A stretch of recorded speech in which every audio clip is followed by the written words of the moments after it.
Benjamin has created a soundtrack that we will then kind of deconstruct and pull apart, and we will place those elements of audio onto these light orbs.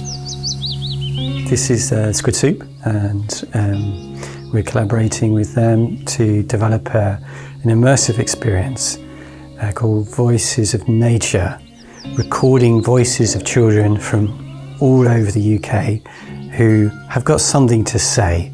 This really important message: the deeper our connection with the natural world, the more courage, the more sense of empowerment we have to make a difference, to be a force for nature. And the project is about taking those voices and taking a narrative soundtrack created by Benjamin and placing that in a space that the young people can walk through and explore and have a dialogue with.